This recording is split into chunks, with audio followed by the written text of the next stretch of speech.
Welcome aboard.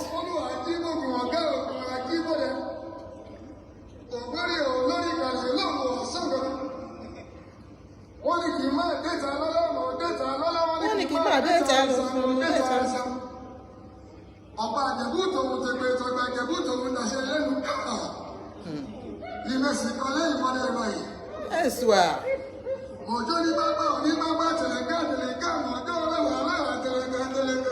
Welcome on board. Thank you, Olamide Yusuf. I'm sharing the program.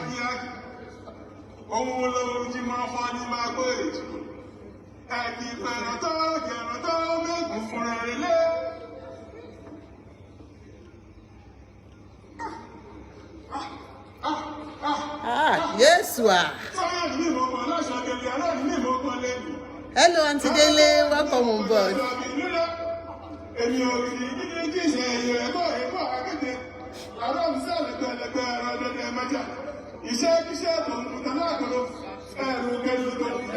Oh, yeah, welcome on board. I will greet everybody.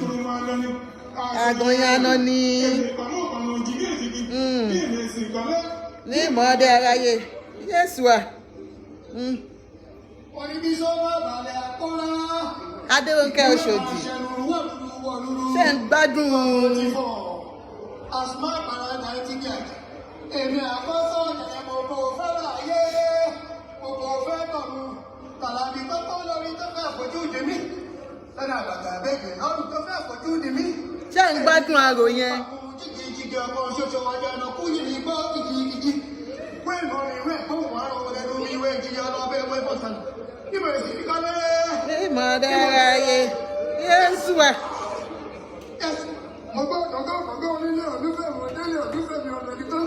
Hello, good afternoon, everybody. Welcome on board. Good afternoon, everybody. Welcome on board to Prevailing Issues with Ajoke. Your host today is Ajoke. I greet every one of us. Eshegoni. If you can see, it's a beautiful day, very sunny. Good evening, sister. Welcome on board. Welcome on board. My admin, my one and only admin, Auntie Dele, welcome on board. Thank you, everybody. Everybody, please help me to share as you come in. You can see my topics today. Help me to share. If you are here today for the first time, believe me, you are lucky to be here because you might need a little bit of information from us here. This is a program where we talk about everything. If you can see today, I didn't play any music, no wasiu, no any music at all because on my YouTube program, when I upload on YouTube, when I upload on anything, they say it's copyrights and it's really giving me a headache. Even on Facebook, most of the time they put off our programs because of copyright law. So mostly now I will not be playing music, and that's why I want us to enjoy this my Lagos Arrow. We call it Arrow. Ayo. If you are a Lagosian and you're here, this is a program where we promotes our culture in Lagos, our heritage in Lagos. It's all about Lagos on this program. If you are not a Lagosian on this program, come and learn a beautiful culture. Thank you. Blessing Vida Abraham. Thank you so much. So come to this program. If you're a Lagosian, come and join me. Let's talk about our Lagos, how to move our Lagos forward. If you're not a Lagosian, but you just love Lagos. Come and learn about our culture. Come and learn about our heritage. Come and learn about our way of life in Lagos. Lagos is so sweet. It's a beautiful place and the people are beautiful.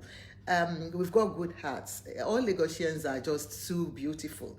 You can't move with us and regret ever moving with us. People that are my friends will tell you that, Ajoke is a lovely girl because she's a Lagosian. So you're all welcome to this program today, Saturday. So please invite your friends. Invite your friends, invite family, everybody. Today, I want to be talking about, I'll be inviting Mr. Ademuwagun. He's a lawyer and is coming to talk to us about immigration today. So hopefully, I don't want to be spending so much time, on the program anymore because it's summer and everybody wants to go out. The sun is so beautiful. I've gone out today, do my exercise. I've gone out with the kids today. It's a lovely time. If you're not spending time with the kids, this is the best time to spend with the kids because it is just amazingly lovely out there. You can't regret ever going out today. It's a beautiful day. So when we want to start, what we do is we take a cup of tea or coffee, but today is just Fanta or Coke or whatever, and because it's really warm.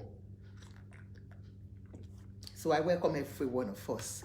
The Genesis Belly. Hey, my sister, welcome. Shewa, okay. Thank you for coming to this program today. Please, as you come, share the program. Lagosians, if you don't share my program, me and you, we will fight though. All this I'm seeing Oshodi, almost Shodi. I don't care. Share my program. All of you that are Lagosians, share our program. This is a Lagos program. Oduduwa and Biafra, one love. One love to every one of us. One love to every one of us. Onoha, Aloy, welcome. Ade Jowo, Ade Tutu Shakirat, welcome on board. Every one of you, as you come share the program, please, please, please. Like I said, the first thing we'll be talking about today is going to be immigration, how you can legalize yourself in this country. If you're coming from Nigeria, how you can legalize yourself with a lawyer that's going to come in onto the program today.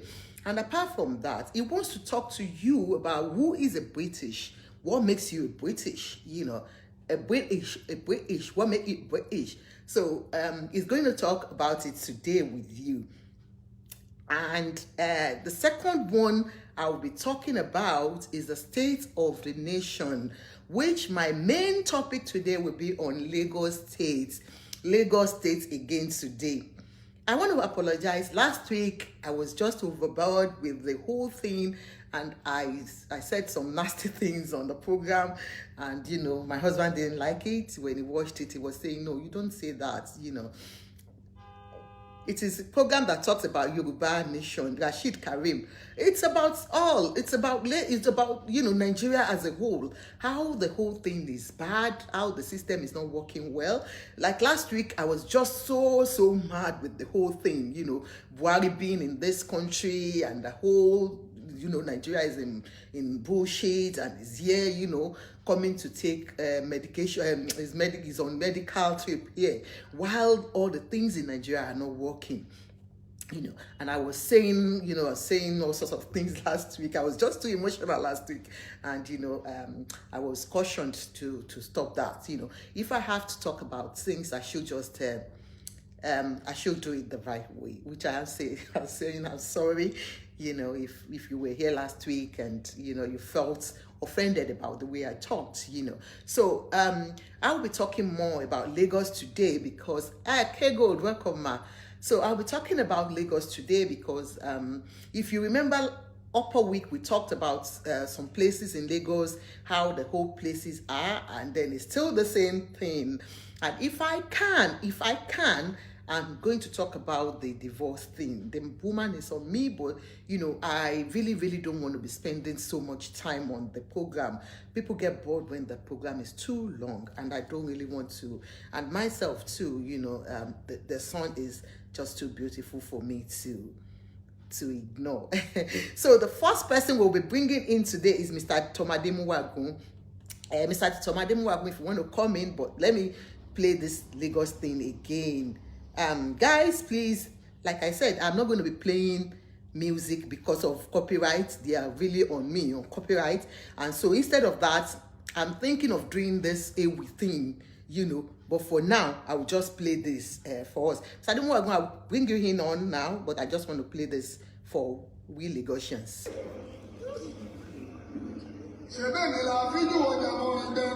Èmi la fíjú ọjà máa rí gbẹ̀ǹdẹ̀kẹ̀ ọ̀bùn ọjà máa pa ṣíọṣíọ. Òdìlé owó ọ̀dẹ̀ tí mo wọ ọ̀dọ̀ ní ọ̀la. Odò wọn akúnlẹ̀bọ. Ẹ̀ka pomi sùúrù mú. Àgọ̀ ìyẹn aná ni. Àdáhùn òrìṣà. Àgbọ̀nìláwọ̀. Èkó àkéèté ìlú ọgbọ́n.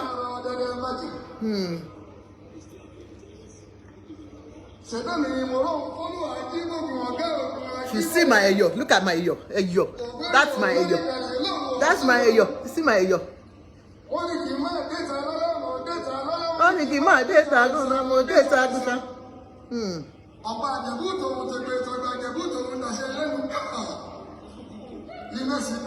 Madaraye.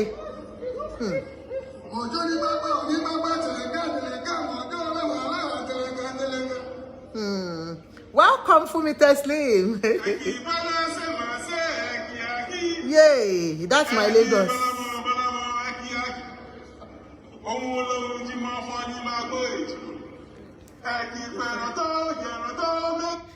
So, like I said, this is a platform where I promote my Lagos, where I promote my heritage, where I promote my culture, which is, when you say, oh, delay, when I talk about it, you see me, like, boom, like you're bringing something good in me, as a Lagosian. I've missed my Lagos, and that's why I will always talk about it. So, like I said, this is a platform where we talk about everything. First, I'll be bringing in Mr. Ademuwagun. On intervals, I'll be playing that clip, because I can't play music like I told you because of copyright. So that clip will just be something I'll be bringing in. But let me bring in Mr. Ademuwagun. Let him talk to you about immigration and how to go about it. I hope we get in today. Hopefully it works today. Connecting. It works today. Good afternoon, sir. Blessings to everyone watching us. Thank you so much. It's a beautiful day. Very hot out there. It is hot. It is beautiful. I went out with the kids and we went shopping, and I felt like just staying out there. Don't come in. It's a beautiful day for us. How are you, sir? Very fine, thank you. Today we talk a little bit about who is the British, who is born British, who acquires British citizenship. I want to talk about a little bit about deportation, because I think you say you want me to talk a little bit about deportation. Yes, I want you to talk, because you know why I wanted to talk about deportation. There's somebody that got in touch with us, that it was deported to Nigeria 2 years ago, and it's been there, and the girlfriend, their partner here, is trying to bring him in. So he's working his ass out in Nigeria, sending money even to somebody here abroad. So it feels, the person is just taking money out of him. So he wants us to talk about it. Okay. Well, we talk about because deportation is a very broad topic, and very sensitive also, because it's not, most people that are going through deportation, it's very, very tough for them. So it's like losing a part of you. So it's a sensitive topic, deportation. We talk about it, so at least you have an idea of deportation. But maybe one of these days we treat deportation as a very big topic, covers a lot. But I will touch about it. But today we say let's talk a little bit about who is a British citizen. Can you be born British? How can you acquire British citizenship? Okay. Because there are several routes of becoming British citizen. To start with, if either of your parents are British citizens, or if they have indefinite leave to remain and were born in the UK, you become an automatic British citizen. I don't know if you get it. Let's say, let's assume, even if either of your parents are not British citizen, if they have indefinite leave to remain, which means they have a permanent residence, and if they have children in the UK, that child becomes automatic British citizen. But if they have those children, if they don't have indefinite leave to remain, and if they're not British citizen, if they have their children in the UK, the children will not be automatic British citizen. So, because they are not, you know, they are not legal here. No, they are legal. They are legal. You can be legal and your children are not British. For example, for example, if you're a student and you have your baby here, your baby won't be British. But in America, your baby will be an American. Yes. If you have your child in America, that's true. You will become automatic in America. But if you have your child in Britain, in the United Kingdom, that does not make your child automatic British citizen. Are we getting it now? Yeah, so, we're getting it. But for it to be automatic, for example, if you're a student, if you're on a student visa, work permit, any kind of visa that doesn't have indefinite leave to remain, either of the partner, either the man or the woman, doesn't have indefinite leave to remain, that child will not be automatic British citizen. So, for example, if two students that are Nigerian origin have their baby in the UK, the baby will not be British citizen.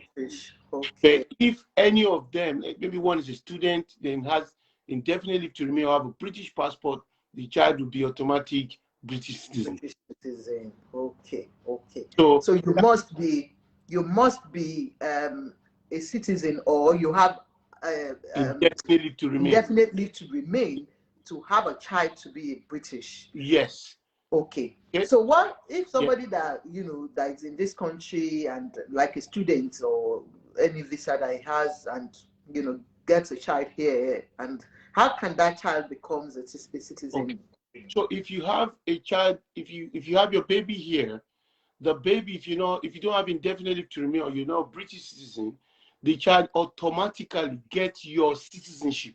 Let's say, for example, you're a Nigerian and you're a student and you have a baby. Your partner is also a student, or your partner doesn't have a leave, right? That child automatically becomes the citizen of your country. You become the citizen of that mother's birth. From Nigeria, where you are coming from. Yes, or maybe Ghanaian or wherever you're from. Or whatever. Any nationality you are. The fact that you have a baby here doesn't make it British. The law changed for you not to be automatic British from the 1st of January 1983. So before 1983, it was automatic. Yes, if you're born in the US. So it was just like the one, because I know a lot of people go to the US to have their babies because of this. Automatic. So it was like that here before that time. Until, if you were born in the UK up till 31st of December 1982, you are automatic British, whether your parents have leave or not, whether they are citizens, they are not citizens, whether they have permanent residence, they don't have, you are automatic citizen. Sorry, sir, there's something I want to bring up in that.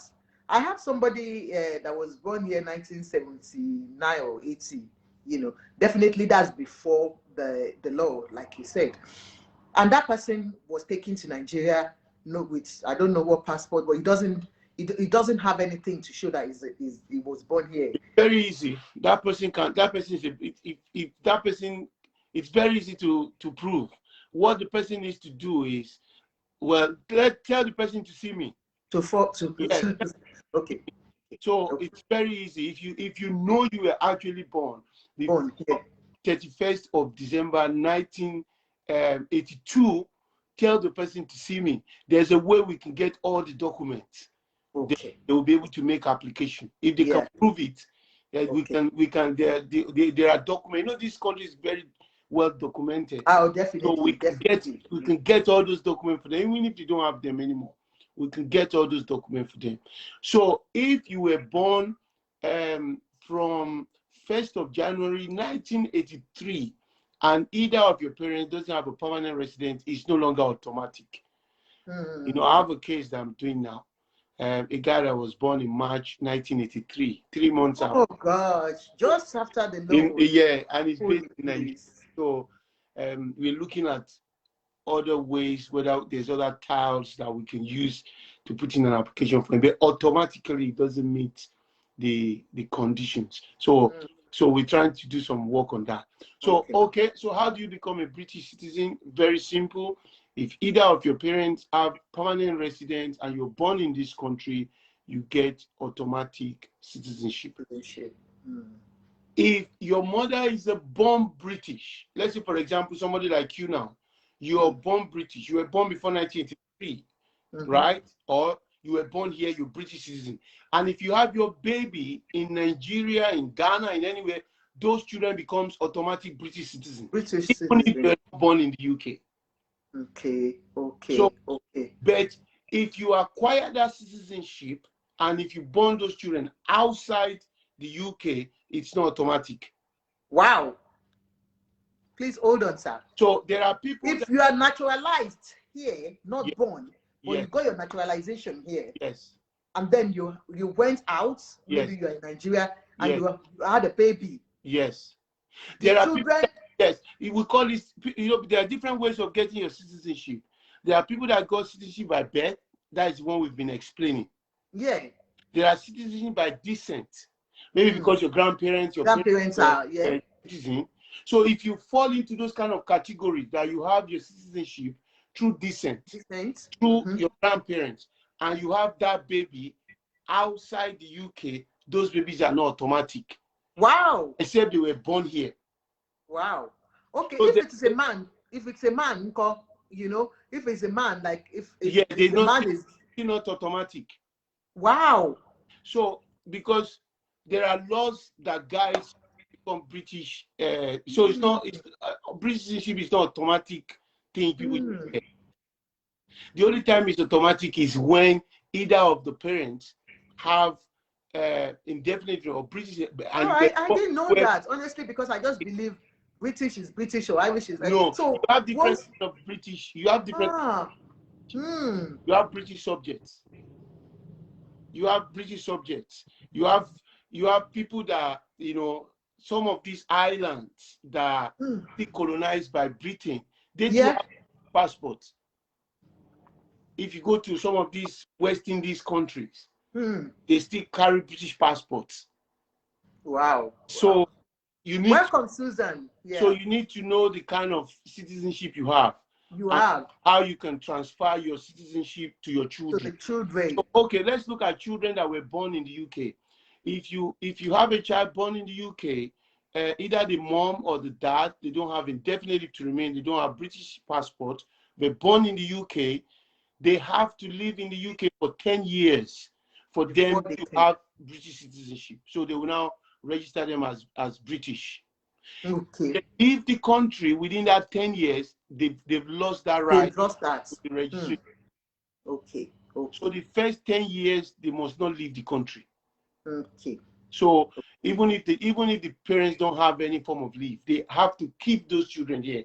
Yeah. So, and some take their children out, but they still want to make those applications. No, it's not possible. It's not because breaking the law. Can a mother or the parents of children born here but they are not citizens, can they be deported if they have no papers? Repeat the question again, please. Parents of children, you know, children born here that are not, you know, they are not citizens because their parents are not citizens. And they are not yet up to 10 years. Can they be deported? Yes, they can be deported. Yes. With the children? Yes. They can be deported. Once you don't have any form of leave in the country, either a legal leave, you can be deported. But you can say you have children here now. It doesn't matter. It doesn't matter. It doesn't matter. You can still be deported. The fact that you have your children here doesn't mean you can't be deported.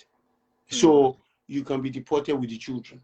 That is, there's no. So if you keep the children here for 10 years, after you've had the children here, if they stay here 10 years, they can register them and they can become British citizens. I still get 10 years, but you must keep them in the country. They can't even go to holiday abroad. Wow. They go out, they've lost that count. So people should be very careful, because at times you have people that have their children here, but subsequently they now have their leave, so they now go on holiday with those children. Those children can't enjoy the 10-year rules anymore. So they just say, let's go to Spain for holiday. You know, they were born here. The children, when they were born, the parents doesn't have indefinite leave to remain. They don't have, they're not automatic. So maybe subsequently, the parents now have discretionary leave to remain, the 2.5 years, 3 years leave. They can also give to their children. Okay. If they decide to go to Spain for holiday and they come back, they've lost their 10 years straight. Are you saying within that period, they can't even live for 2 weeks? No, they can't. Somebody was saying something here. He said it is rare, sir. It depends on the parent's case at the time of. Well, I don't know what you mean by it is rare. Everybody that doesn't have a leave, if you don't have a leave in the country, you can be deported. Yes, you can be deported if you don't have a leave. So if that person can throw more light in what he's saying. Or what she means. Or he means. Yeah, you can be deported if you don't have a leave. So, sir, are you saying they cannot even go for holiday for a week outside? They can if they want to go.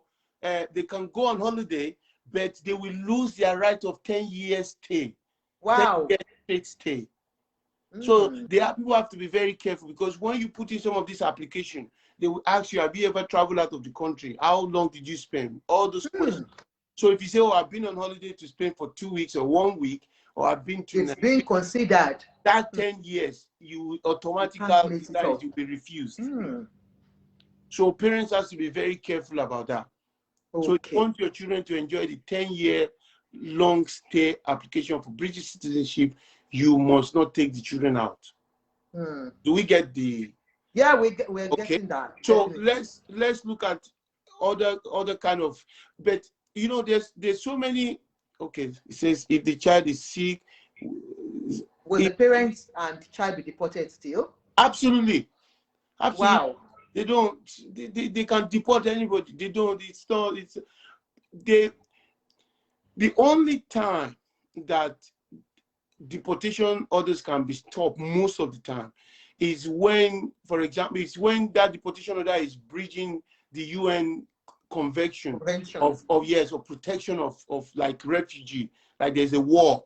And if they deport you to that country, your life will be at risk. If the child is sick, to be honest with you, there is not a ground. So even with a child, a special child in need, you know, a special child, like, you know, vulnerable adults. It doesn't matter, like especially children, like disabled special needs children, they can still deport you.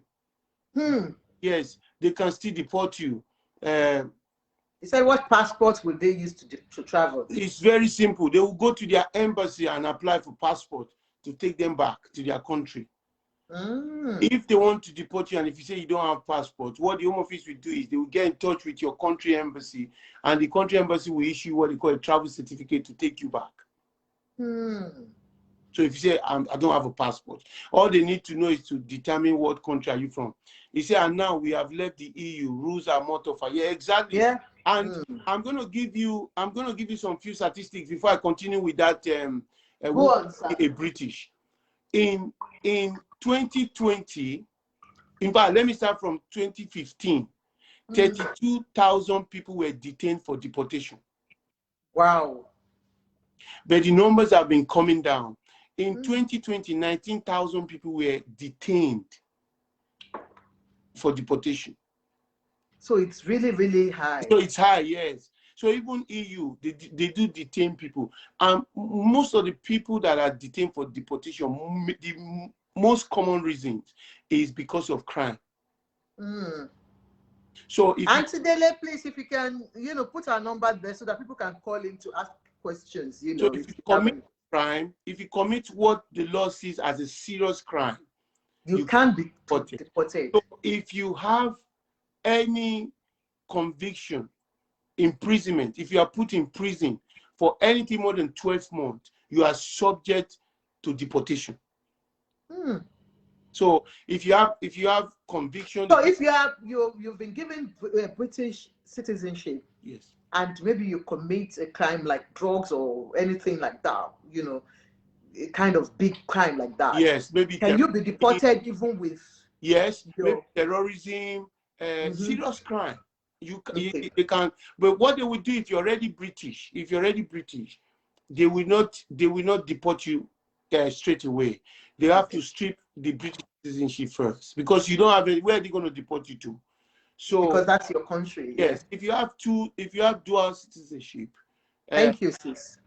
if you have dual citizenship and you commit a very, very serious offense, they will. If you have any question for Mr. Ademuwagun, our number is +447466257385. For immigration advice or anything, call us on 07466257385. If you have anything on this topic we're talking about or any other topic relating to immigration, what we are discussing now is immigration, you can call us.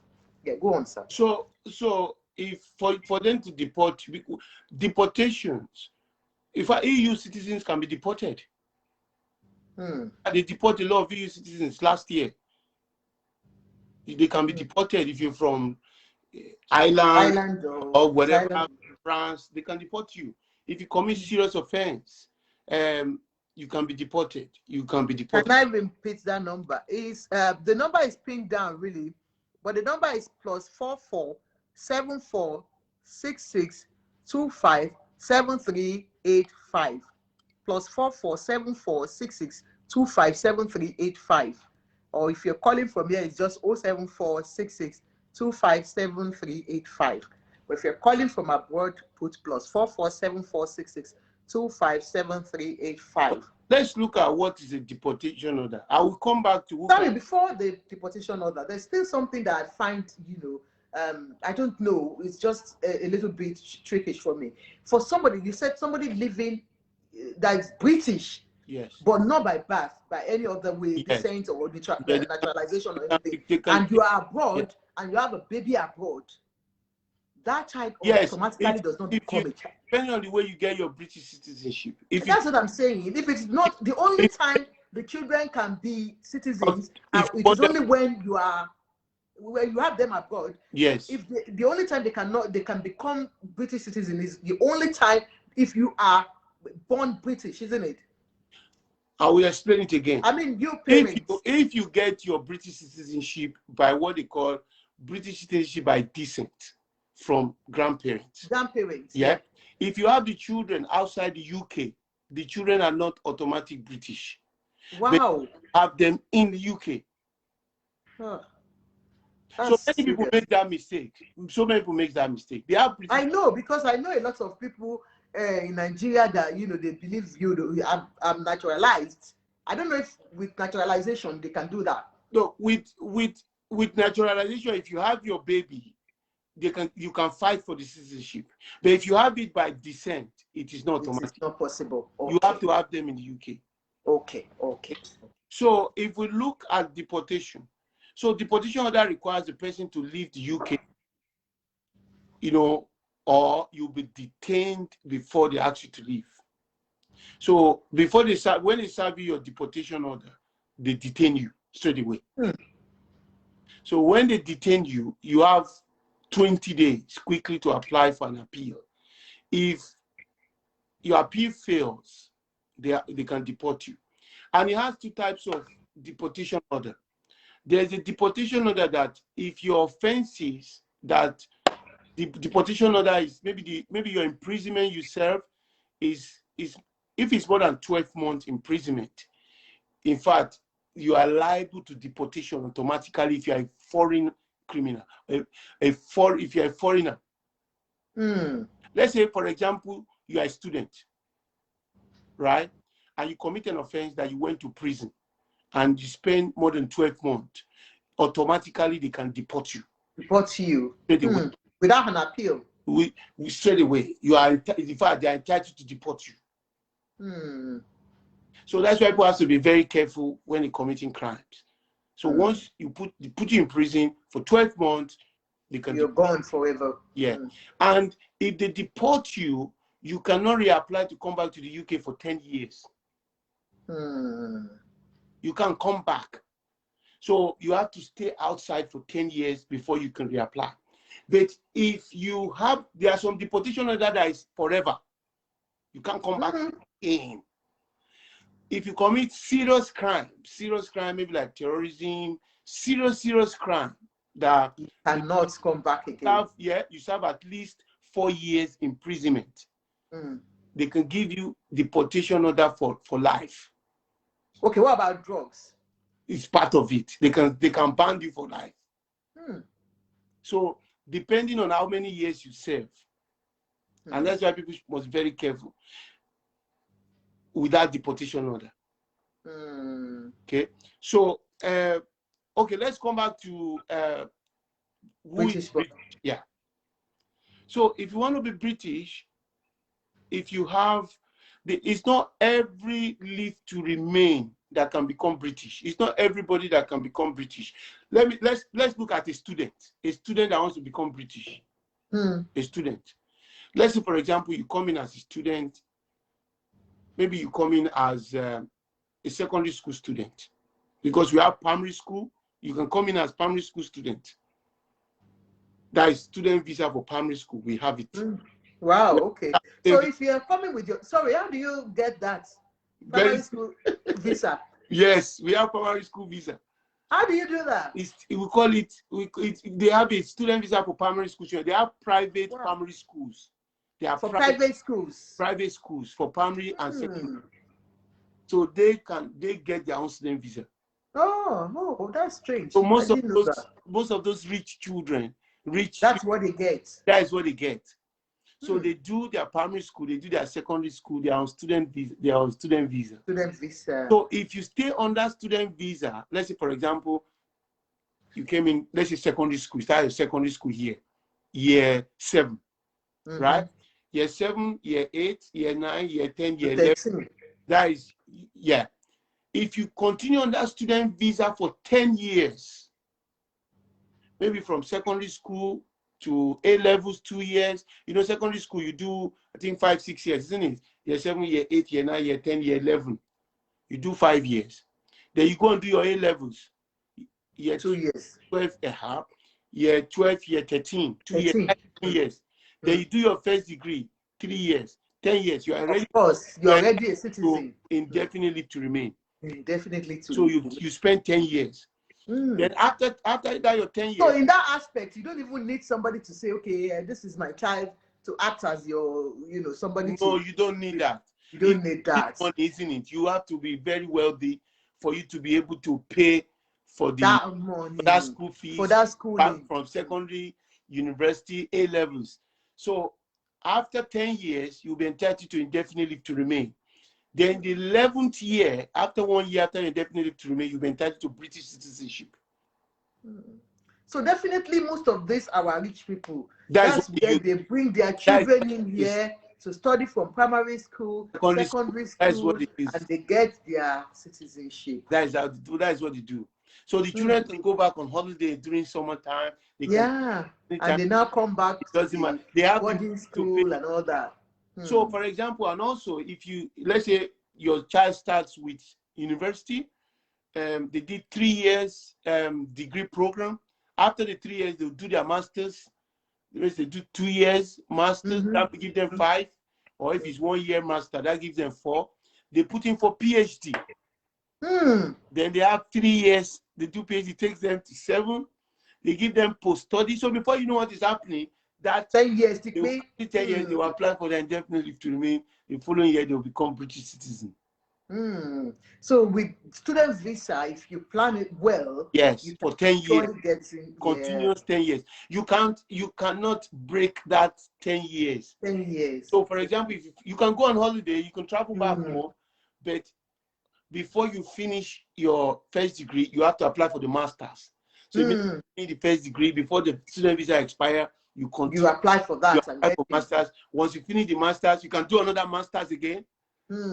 That's what I wanted to say. Like you can do 2 masters, and then from there, for you to just be buying time before you buy time with it. So okay, but while as a student, as a master's degree student, you can do some work. Oh yes, you're allowed to. You can allow to work for 20 hours. So you 20 can hours work here. And during holiday, you can work for more than that. And also, you can also switch your visa if you're a student. Because if you have somebody that is willing to sponsor you for tier 2 visa, that is your work permit. Okay. So you can also switch to work visa, to work permit. Okay. Oh, that's when you finish your Even study. even your master's or even your first degree. Maybe after your first degree, if you get a job offer, they can Okay. change that visa for you. Okay. To work visa. So if you change from your student visa to your work visa, then you now have the 5-year route. So the 5-year route, if you stay 5 years on your work visa, that will take you to your indefinite leave to remain. Then 1 year after, you apply for your British citizenship. So that is through your work visa. Let's say, for example, you're a nurse. Let's say you come in as a nurse to this country on a work visa. You will spend 5 years on that work visa. Then you apply for your indefinite leave to remain. You stay 1 year on it. Then you apply for your citizenship. Let's say you get married to somebody, a British citizen or somebody that have during that time you're here. No, but let's even look, for example, you come in from Nigeria, you marry somebody that have indefinite leave to remain here, or a British citizen. You need to be on that spouse visa for 5 years. Then they give you indefinite leave to remain. Okay. That has nothing to do with your work permits. No, because it gives you automatic work permit if you marry somebody that is British or indefinite leave to remain. Okay. So it gives you right to work. We call it right to work. So if you stay on that visa for 5 years and you do 1 more year after your indefinite leave to remain, you're entitled to British citizenship. Okay, so somebody from here that has indefinitely Indefinitely to remain, yeah, can invite somebody from Nigeria yeah. and start working here with, get a work permit immediately. No, let me explain to you.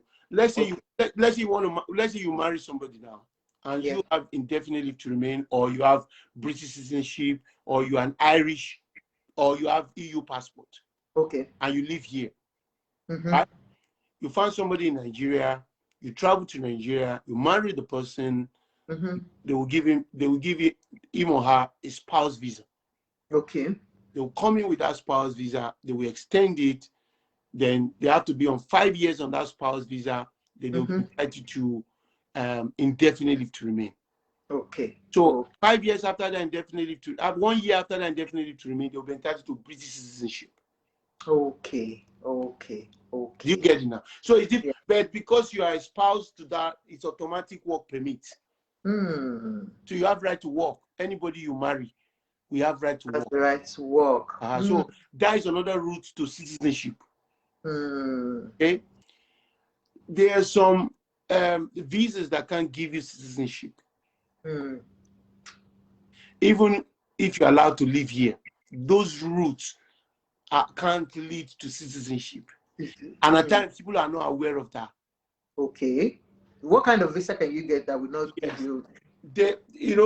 For example, there are people that have their citizenship. Let's say your children have citizenship, okay? And as a parent, you don't have any leave, and they give you what they call derivative. That is, they derive your stay from your children. So that derivative will allow you to stay and care for your children until they turn 18 years old. So once they turn 18 years old, you won't have any more right to live in the country. Except change that visa. That's it.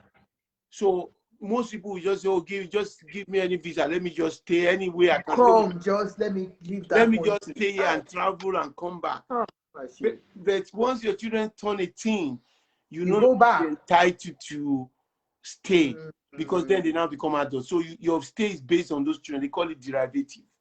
So I always advise people that derivative is not good because it can't lead to permanent stay and it can't lead to citizenship. So don't go for derivative. Go for right to private life. Okay. So that will give you 10 years route. And after 10 years, you can apply for your indefinite leave to remain. Then 1 year later, that is the 12th year, you'll be applied for British citizenship. Okay. Which is very good. Yeah, there are different routes. Routes, and that's why I do tell people it's better to ask, the professionals who are into this to know first before you apply for any visa, because a lot of us make that mistake from Nigeria. I do say it, we make that mistake from Nigeria. All we want is just to come into this country, or this countries as it may be, and then the only thing is just come in, you don't care. And most of us do take the visitors visa. That's all we just come for. Yeah. Somebody is asking a question. He says, can the EU citizen come to the UK? Yeah, they can come. Of course. They can visit, but they cannot stay and work anymore. They have to get a work visa. Or if you have any question to ask Mr. Ademu, is 07466 257385. From the abroad is +44 746625 7385. So on the program, if you are on this program and you want to call in, but after the program, it has its own number. If you can put it down so that people can call you, right? 07950 927 152. Okay. So there are a few questions that I think they're trying to ask. I don't know if you can help me read those questions, because my screen here is very... I can't see the question, sir. The one says, in a situation whereby a family of... I couldn't get it very well. I can't get it too. Mr. Ademuwagun's number, if you have any question for him concerning immigration, is 079 50 927152. 079 50 927152. After the program, or if you're calling from abroad, it's +4479 09275152. If you have anything concerning your immigration, you want to come into this country legally, you want to do it the right way, and you don't want to get in trouble, so give him a call. Mr. Ademu, on the issue of the woman I said, sorry. Hello, caller. Hello? Hello? Hello, Mark. Yeah, go on. Yeah, we can hear you clearly. Hello? We can hear you clearly. Can you reduce what you're using to listen to us? Sorry, yeah, I'm just listening to a program online. I'm just trying to ring in. Go on. Can you reduce what you're using to listen to us so that you can hear us very well? Oh, sorry, I think it's a little bit delayed. Yeah. Right, okay. If you put that thing off totally, reduce it totally. Oh, I see. Okay. Right, okay. So I just got a few questions, by the way. All what you guys have been saying. God, I'm really enjoying it. Really. Thank you. Spot on, man. Really, really spot on. Just one question I've got is basically, obviously, we've got a lot of youth in Nigeria at the moment. My cousin is one of them, and they really want to come to the UK. So what's the best way to come to UK at the moment? Obviously, safely, without them coming here and becoming immigrants, So would you advise that they should come through as a student, or or maybe they need to take up a degree, like maybe nursing degree in Nigeria or something? Just very, very good question. I just wanted to touch on that subject. All right, thank you very much. We will definitely answer you. Thank you so much. Very, very, very good question. Mm-hmm. Depend on what you want to come to do in the UK. If you want to come and live in the UK permanently. Can you hear him? Yeah, go on. Yeah. Because I had to put very good question. Depending on your motive of coming to the UK, you must plan your job. Sorry, sir. Let me just. Hello, speaker. Hello? Yeah. Can you hear me now? I think it's very delayed. I think you didn't hear what I said. No, he heard everything. He heard everything. He's trying to answer you now. Sorry, okay. Yeah, he will answer you now. So just stay on the program and you'll be able to listen to him. So if you have any other question, you can call him back. You can call back if you have any other question on that. Yeah. Okay. Yeah. No. Sorry. Very good question. First of all, what you need to do is, if you want to come into the UK, you must plan your journey, and your journey depends on your motive. If you want to come and live in the UK, you want to come and work in the UK, you want to come and study in the UK, what's your motive? What's your plan? So that will determine what you need to do. Okay, if the plan is for them to come and stay, they want to come and stay here if your plan is to come and stay, right? Because you can't solve you know, we Nigerians, we know why we want to leave that country and why we want to come in. Yes. If your purpose of living is because you want to come and work and you want to come and live here, the two easiest way of coming, is through student visa, and the second one is through work permit. Okay. Work permit is a bit tough, but the only way you can get that work permit easily, it is if the work permit is in a job that is high shortage. Like the nursing, and yes. If you can go and Google shortage list of occupation in the UK, you will see the long list of areas, professions that they have shortages. So if you fall into that category, if you're a graduate in those areas, you have work experience, what you need to do is, first of all, try and apply to the regulatory body. Try and pass your exams. For example, if you're a doctor, pass your lab exams. If you're a lawyer, pass your exams. If you're a social worker, if you're a nurse, write the exam. Get yourself registered with the regulatory body in the UK. The GMC, Nursing and Medical Midwifery Council, HCPC, Social Work England, physiotherapy, pharmacy, Royal College of Pharmacy, whatever body that's controlling that College of Engineering. There are different shortages in different areas. So once you get yourself past the exams, get yourself registered into those regulatory body, then start applying for job online. Because of the way the world is so close now with internet and the global, they will arrange interviews for you online. Once they do those interviews and you pass those interviews, they will apply for visa for you, and you will come easily. Easy. So that is it. But make sure you have those work experience, you have the qualifications. It's not only qualification. You know, you know what you are doing. Pass the exam, because you have to write the exams. Once you pass the exams, you register yourself, or you can contact me. I can tell you how to go about it. So his number is here for the caller if you still need more professional advice from him. His number is 079 5092 7152. If you can call him directly, he will give you more professional advice on how to go about it. Like I said last week, he's a professional and he's got his own practice, so you know what that means. So you can give him a call on that number, and you got it. That's good. Yeah, I think it's here. It's K Ali. Okay. So what you can also do is, you're a single guy, still young, you can still look for love. So if you find love in the UK, why not? Your lover can bring you. Okay. You go get married, then you relocate. So the lover that is here can, bring the person from abroad here. If you meet all the conditions, there are conditions to meet. They have to meet the financial condition. He has to pass his English test. He has to pass his tuberculosis test.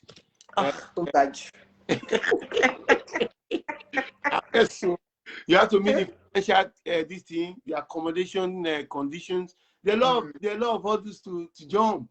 So if you find the true love, why not? Your true love. Why not? So they can come through that. There's so many ladies here that are looking for husband. Yeah, and there's so many men here that are looking for wives. Yeah, good wife, or not the one that will reach not not paru wife. They just want to do documents. After they get documents, they jump out.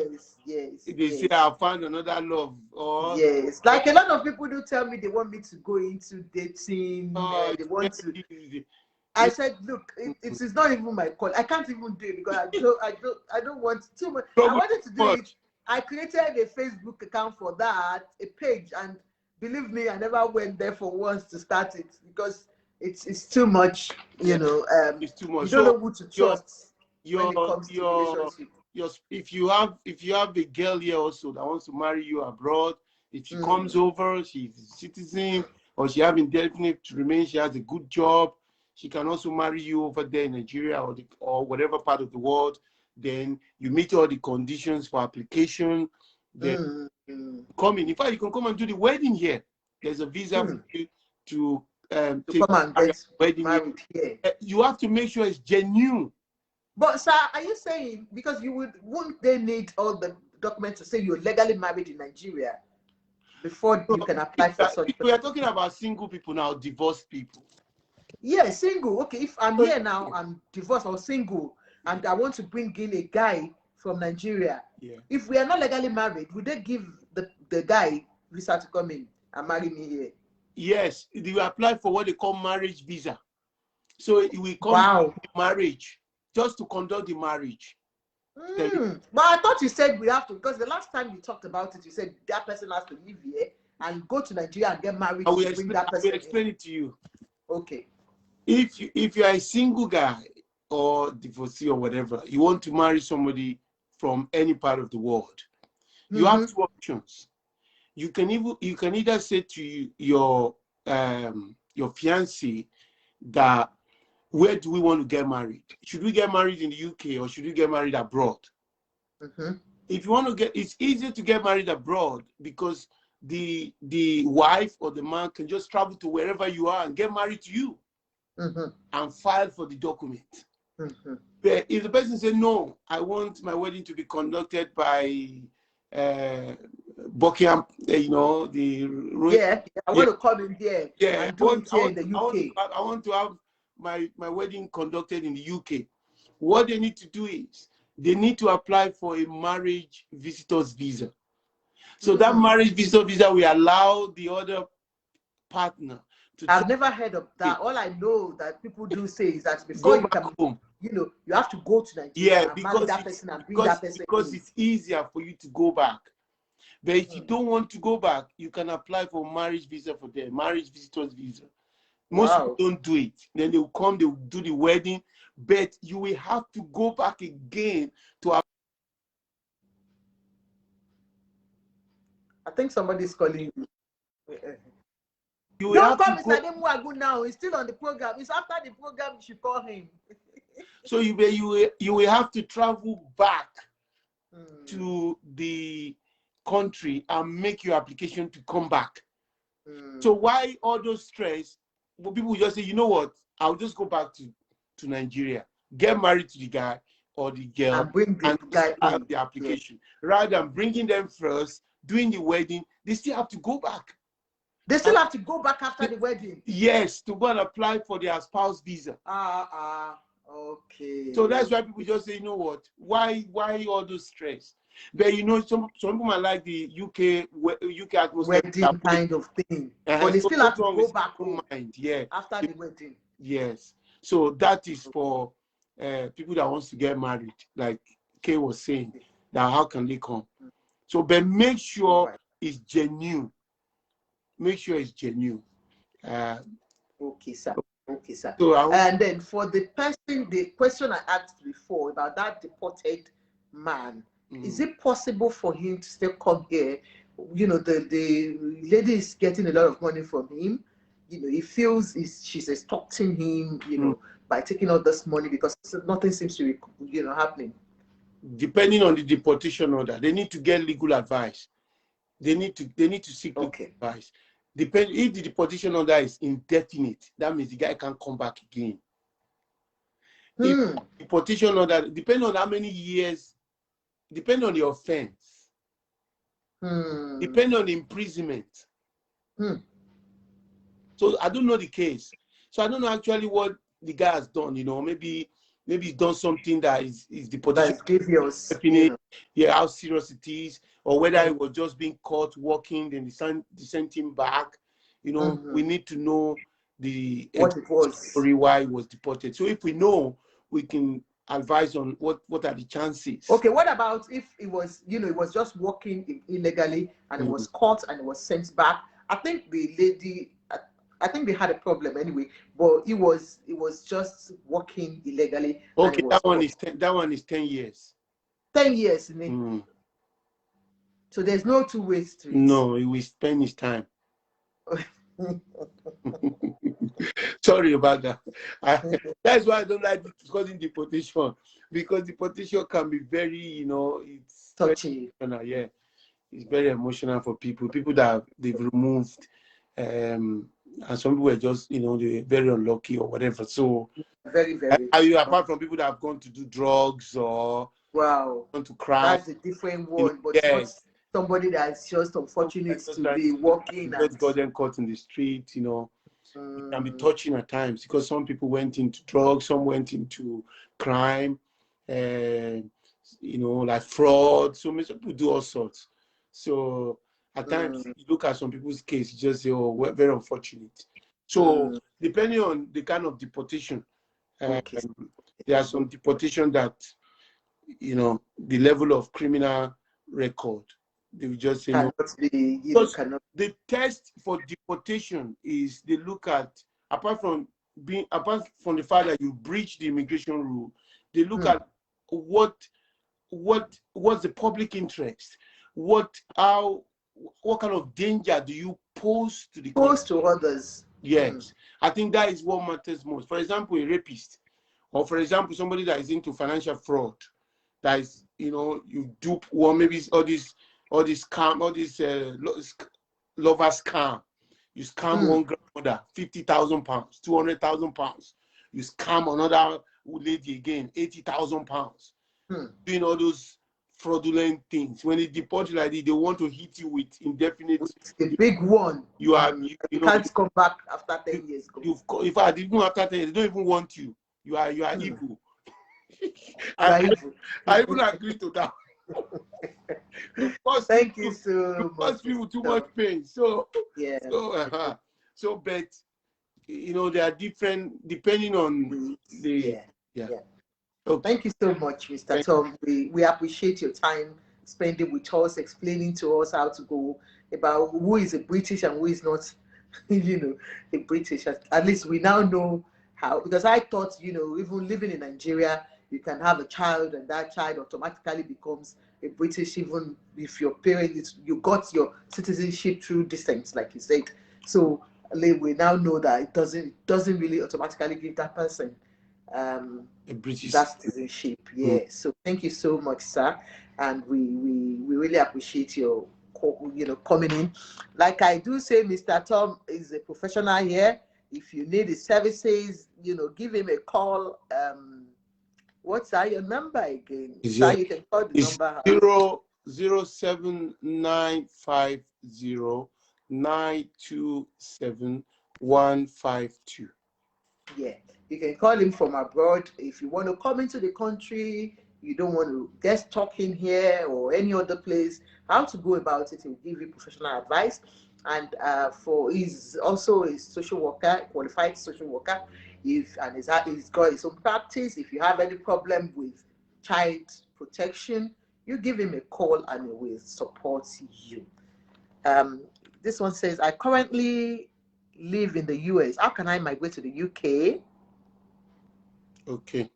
And my way to citizenship. Yeah. Okay. You can either migrate through work permit. You know, that means you look for a job here. But is it legal there? Has he been living legally there? Does he have his papers there? Depending on circumstances in the US. But if you're living in the US and you want to come and live here and work here, what you need to do is you can either come through marriage, you can come through student, and you can come through work permit.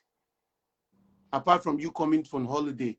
But if you want to come and live here, you can come and live here as a work permit holder. That means you apply for a job and they give you a job offer, and they will apply for your visa. Okay, that is legal resident in the US. Yeah. Oh, so you need to look for a job. You need to look for a job, and once I might want to leave USA and come here now. Your money is you are getting big, because I know professionals there. They get a lot of money. I can see nurses getting big money than us, and social worker. I said, Mr. Tom, I'm relocating to the US. Go to the US. I'm telling you, I'm relocating to the US.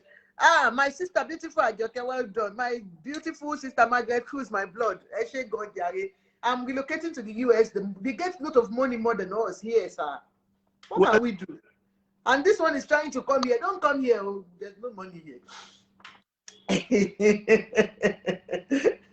Well, it depends on, I think the person is asking question. I'm a student. Okay. I'm IT. Yeah. He said, well, my wife is in Nigeria. But my wife's in Nigeria. Yeah. If you're an IT student, right? IT is a very good area in the UK, depending on your area of IT. What you need to do is, you need to apply for jobs in IT companies. Some of them can sponsor you. So before you finish your student training or education or whatever, start applying for the jobs in the UK. They will set up interviews for you. You understand? Okay. Apply online. Don't just send CV and all. Apply for proper job, like proper, fill in the application properly, not just CV. People are very lazy. They just send in CV. They just want the fast one. Let me send. Don't send CV. Go to a job application. Fill in the job application. Write the personal specification. CV doesn't have much stuff in it. It just says your education. Fill the proper application form from any part of the world. Fill it properly. Put your experience. Put everything. If they are desperate, it does really help. Really, yes, it does really if they are desperate, because here they look at more experience. Yeah, experience, not just I have a BSc, I have BSc, I have PhD or whatever. Experience. You know, so put the work you've done in that job application. Fill it properly. What you've done, you know, your skills, your communication skills, your IT skills, the kind of programming you've been writing, what companies have you know, done those programming for, you know, write it properly. Do the application. In fact, once they shortlist you with one application form, use that one as your main guide. Every time. Use it to put it very well. You will see interviews will be coming for you. And with this internet these days, they will set you Zoom interview, they will set you interview. That's what they do now. They will interview you and they will see you. And once they see you that you are good, they know your coming here is a bonus to them. They will give you the visa. They will give you everything. So you need to do your own homework. You need to do your own research. Don't just be sending CVs to people to organizations to look apply. They put in application out there. They put in the application. Go to that application. Fill it. Fill the application. Submit it online. It will go. They will print everything out. They will read yours. They'll say, okay, we need to invite this. This looks interesting. Yeah. So not just CV. Everybody can write CV. People can even help you to write your CV. But when you fill your application form, they know you have filled it because you even put declaration there that these things are all true reflection of me. So you sign it. So it's part of your true attestation. So always fill job vacancies application online rather than sending CV. That CV thing does not work. It doesn't work. A lot of them do even just lazy. When they have so many CVs to look at, they'll be looking at. Yeah, who cares for your CV? They just yeah. So it's a lazy way of looking for job. Don't always just be posting CVs up and down. Look for a company. They are looking for IT engineers. They see them, 110 IT engineers. Fill the application form. Sit down properly. Fill it. Put your experience. Put all the programming, all the work you've done. Put everything properly. Put your references, your university references, your work references. Make it very sound. When they see it, they will shortlist you. And once they shortlist you and your interview, you're performing very well, They'll give you the visa. You will come in here, not just the visa, even with your salary, with relocation package. I've got so many offers. You know, they give me offers, Australia, different places, with packages, travel. All. So, but because you don't want to go. So, but, you know, these are things that I have done. Can get. So don't just send CV. Don't be lazy about it. Look for companies that, you're a nurse.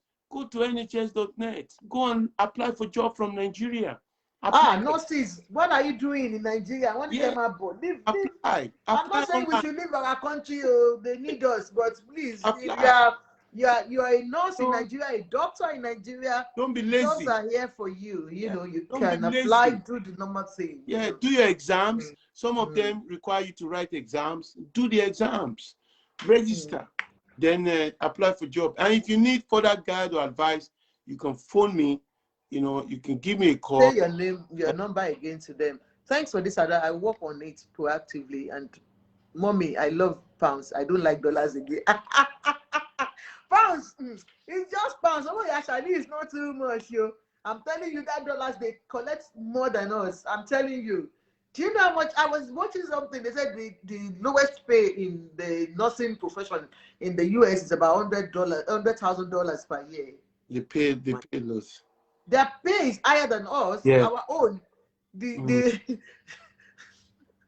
Don't let me talk. Our lowest is 27,000. Don't let. It's our country. We love it. So I'm telling you, our money is not too good here. If you are coming, okay, I'm just advising you. Okay, Yusuf Said Olatunde said, can my banking experience in Nigeria alongside Nigeria certificate earn me banking job in the UK? To be honest with you, financial jobs are very tough to get in the UK. Because please, can you take them on while I go to the bathroom? Yes. Financial jobs are very tough to get in the UK. So if you're a banker in Nigeria and you want to come to the UK, I don't think it's the best route to go, because they want people in certain areas. So what you might need to do is, if you're already a banker in Nigeria, you can retrain. You can retrain in Nigeria to look for areas that, there are shortages in the UK. Then that will facilitate your movement quicker than trying to apply for financial industries, because UK is a financial country and most of the Caucasians, they do financial jobs. So if there's no shortage there, if you're coming, you will struggle to secure a job. You will struggle to get a job. Yeah. If you want to ring me, yes, you can call me. It's 07950927152. If you're outside the UK, it's +44 7950927152. So if you in the banking is, I know so many people that did MBA and all those courses. If you want to come into the UK, go and study health, health areas like pharmacy, like nursing, like social work, like medicine, engineering, IT. Go and check the shortage list. Those are the areas you should be looking at, not areas having qualifications in areas that actually don't need people. Because if they don't need people in your area, there are no shortages. It will be difficult for you to secure a job. And it's the job you secure that will give you the work permit. So please, you can retrain. It's never too late. If your motive is to come in here, you can go and retrain. 3 years course, you've retrained. While you're still doing your banking, you can be doing part-time nursing course or social work course or pharmacy or engineering on IT.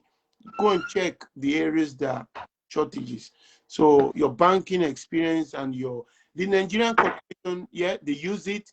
You need to send it to a body called NARIC. NARIC will help you to certify your qualifications. And that NARIC will check it. What level is that qualification in Nigeria, here in the UK?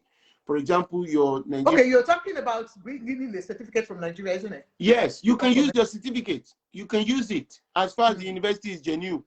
Maybe you've gone to IFE, you've gone to whatever. We use it. Anybody, all our doctors here, they use it. So they use it. But you must have something here. They don't bother too much. Your certificate is just okay. You most of the work you go for interviews, they don't even look at the certificate. Yeah. It's just your work experience and all that. They talk to you right on what you have. So are you qualified to do it? That is what your qualification will give you. Your qualification will just give you, you are registered, you can do it. But what they want to know is what you got here. What you got in here. The experience. So many of us have this big qualification, PhD, MSc. PhD, we just carry the big certificates. You don't have the experience. So if you don't have the experience, you can still be doing security jobs, you can still be doing cleaning jobs, you can still be doing menial jobs because you just have PhD without experience. So always go and get experience. Even if you're a student, you're a pharmacy student, look for pharmaceutical companies during holidays. Go and do internship with them. Go and spend time with them free of charge. Just say you just want to learn. So that comes under your work experience to say, oh, I've worked with Glasgow, I work with please help us to share this program. People can watch it later to listen to advices on how to come into the country legally or what to do to make it easier for them.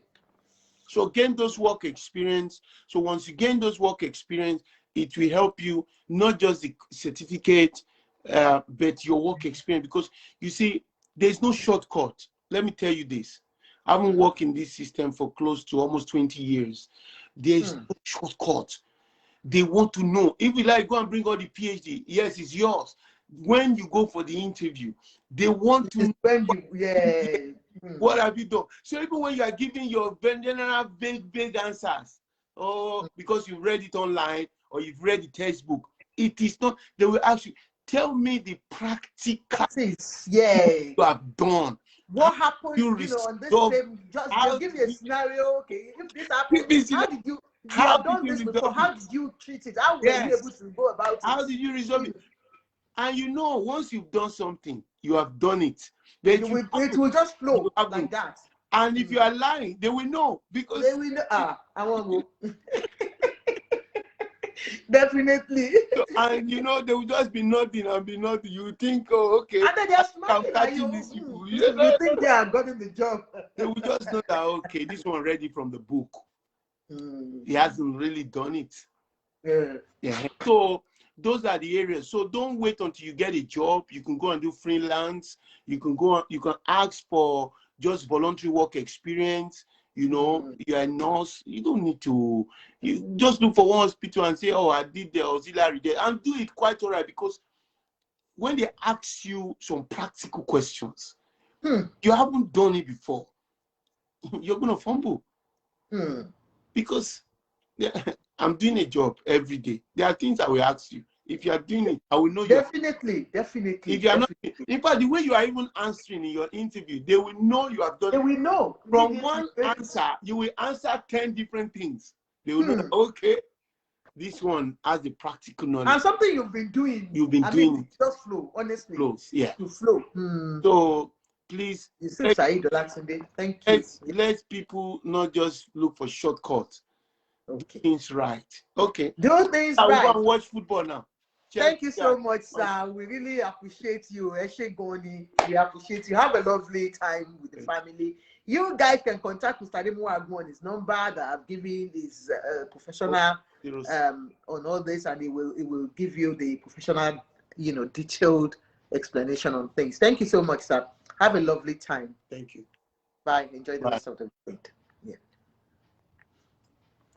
Yeah, we are back to Prevailing Issues with Ajoke. That was a good time with Mr. Ademuwa giving us, answers to boiling questions on how to come to the country. But you know what? I need to talk about my Lagos before we go. Like I said, I don't want to stay too long on the program, but just let's enjoy this before I bring in my Lagos. What we need to do.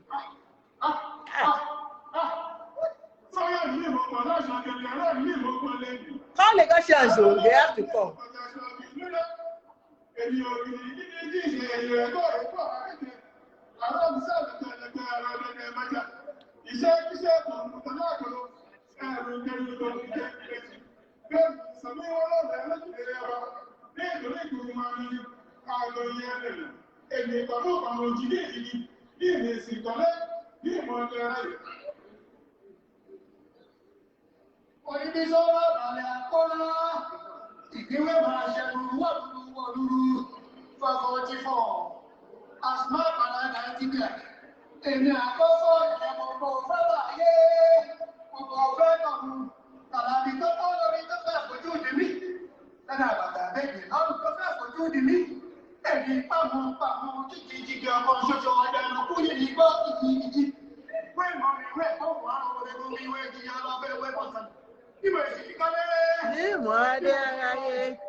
Like I said, I wish I can play music of Lagos and dance for you, but because of the fact that, you know, a lot of, you know, copyright is coming on my page, and I don't want to this page to go down because of copyright. That's why I you know, I'm trying to use this our, you know, arrow to talk to you. You know, as a Lagosian, I really appreciate our your festival. This is a festival where we bring out our beautiful heritage, a beautiful Lagos, a beautiful Yoruba culture that cannot be compared to anything. You know, Eyo is a big one. I'm going to bring in somebody to talk to you about Eyo. When I speak about Eyo, I feel happy. Is a day that we all come together and enjoy ourselves. But what is this Lagos turning to is what we want to talk about. If you remember, I talked about you know, the dilapidated state of our roads in Lagos, and it's so unfortunate that these roads are still the same thing, and it seems the government of Lagos State is not listening to us. Like I said, can we also contact you different ways to enter UK? Of course, you can contact Mr. Dave Muwago on different ways to come to the UK. Yeah.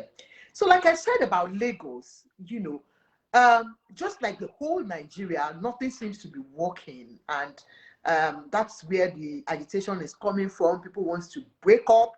They are tired of the country called Nigeria and all that. And I am saying I am tired of Lagos because Lagos is not moving forward. They said Lagos is moving forward. Fashola is working, Lagos is moving, and Ambode is working, Lagos is moving. Sanwo-Olu is working, Lagos is moving. But is it really moving? That's what we want to know. I'm going to show you another clip about this road again in what do you call that, Jankara Market again.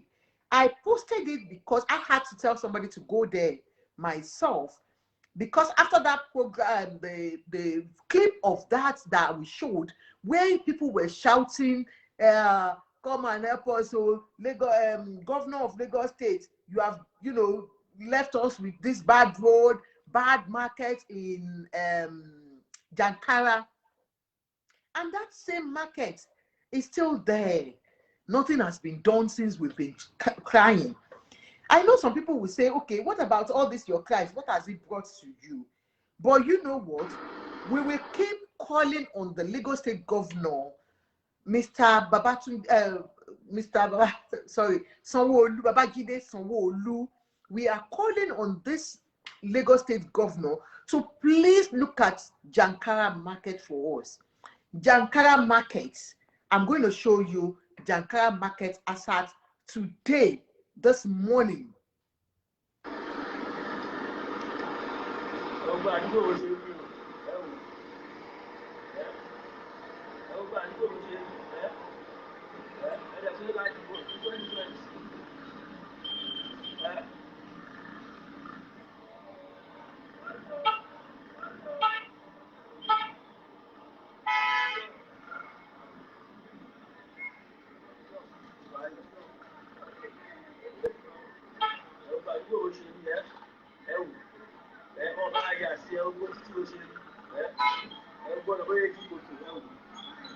This is our Lagos. This used to be the capital of Nigeria. Lagos State was the capital of Nigeria before it was moved to Abuja. This is the same Lagos that's giving us so much money in that country. The revenue getting from Lagos alone is big. Big as in big. Where is the tax going? That's what we ask our honorable governor. If a popular market in Lagos, a popular road in Lagos can be like this on the island, and then we'll have local government chairmen, 2 of them on the island. They said one is LCDA and one is, I don't know how it operates, but there are 2 on the island. And then you have your councillors working in that local government, and you still have a place like this. Look at it.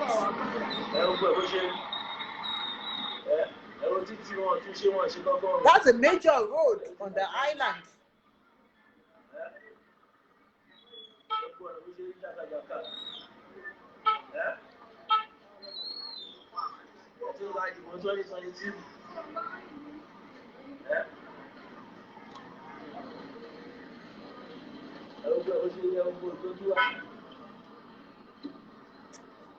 Ojogiwa is on the island, and that is why the guy was saying Ojogiwa.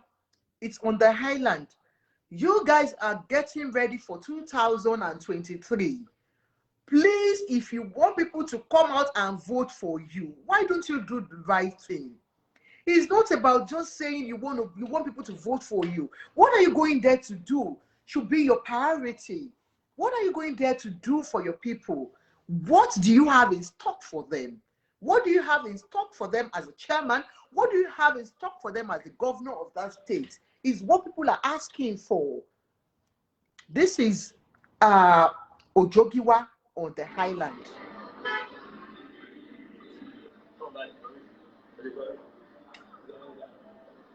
Look at it. It looks like a pond. Look at it. Looks like a pond. A big one. That's our Lagos.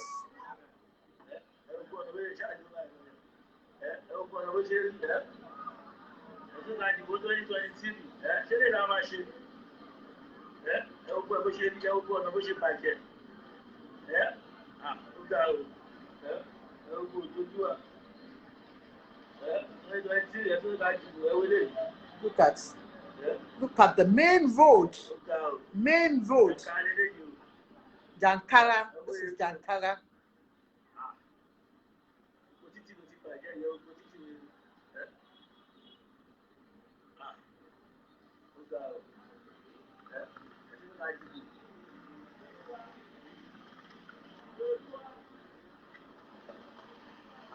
Look at Okada going into that mud, into that water.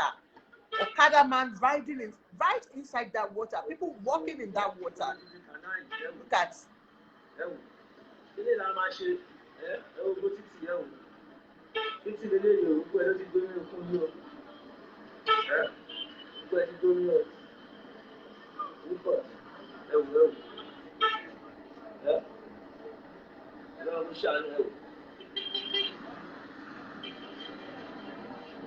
We are on the second topic. This person, Clinton Vanzi, or whatever your name is, so sorry, Clinton. We are on the second topic, which is about Lagos, the state of Lagos, the state of dilapidated roads in Lagos. That's what we are talking about, okay? So.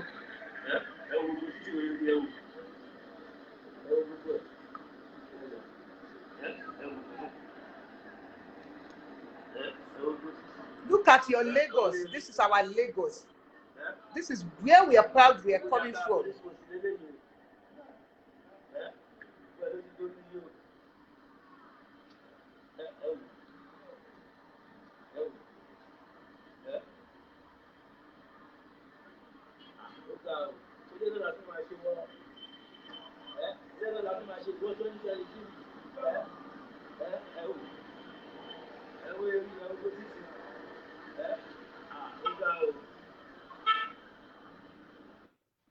And you know what? It's so baffling that, we Lagosians, we are not looking into this. it's so disheartening that we don't, it seems that it's just the normal thing. It's becoming a norm for us because we believe it's rainy season and it will go or whatever. What is Lagos State government doing about this? I will keep talking about it every week. I'm tagging you. I've tagged him, Sanwo-Olu, if he gets it, if he doesn't get it. And like I said, every one of us, let's tag him. Let's tag the Lagos State government on the votes of Lagos. This Jankara one, yeah, Olufembara Olowo or Wadasa said, Nigerians, we are not asking for too much. Just do the normal, the basic things. The basic thing, look at this. One of the basic things in that country that we really need is good roads. That thing has been like that. I don't know how many times I can report a road here and they won't take action immediately. This thing has been reported severally on social media. And I'm quite sure, Mr. Babatunde Sanwo-Olu, you cannot say, Babajide Sanwo-Olu, sorry to say, cannot say he has not been seeing this post about this Ojogiwa Jankara markets. The chairman, somebody gave me his name and his number. I'm not going to call him because it's his duty. It's their duty. We can't be begging them, to do the duty they pledged to do. They came into that place. They said, okay, I want to serve you. They are serving. So what happens to the service? Why is the service not, in place? Where is that? I don't know his name. I think it's Toyeshe or so. The chairman, Lagos Island, we are calling upon them, the chairman, the two chairmen of Lagos Island, and the Lagos State governor, Babajide Sanwo-Olu. We can say some of the things somebody sent me about what you're doing. We appreciate you. That is what we want. It's not too much for you to do. All we're asking for is do more, please, sir. APC-led government of Lagos State. Come to the aid of people. Hello, caller. Please, can you put down what you're listening to us with, and then you can speak. Hello, madam. Hello, good afternoon, good evening, yeah. Hello. Can you hear me? Yeah, very well. Good evening once again, or good afternoon. Yeah, speak up, please, sir. You can speak up. We can't hear you very well. Speak up. Very well. Speak up. Good afternoon, good evening, or whatever it is. Good afternoon, sir. Let's first commend you for the good job you're doing. Thank you. And want to especially your passion for your Lagos. Yeah, my passion for my Lagos, yes. Your Lagos, yes. And maybe after we're finished with Lagos, you know, make it the biggest project of Nigeria. For Nigeria, yes, sir. So let's start. I like to say, as I'm commending you, charity making vessel. Ben, sir. So you're starting from that's a good way of starting. Yes, it shows your seriousness and being focused. Yes, sir. You did business anyway. Thank you once again for the good job you're doing. I'm going to I don't play to the gallery, okay? And I like to hit the nail on the head, call the stage, and face the reality. You see, sometimes it tickles me, I'll be cold, when I see all these things on social media, when I hear of this complaint by so-called residents of Lagos or Nigeria in general. Yeah. That the complaints, about the roads, about everything, yeah. About lack of provision. Hey, social ability, social things, in general, bad governance. Yes. Politicians. Yeah. You see, that's a saying. The people get the government they deserve. They deserve. Really, don't you think is that what they're getting? That's a big question, $1 trillion question.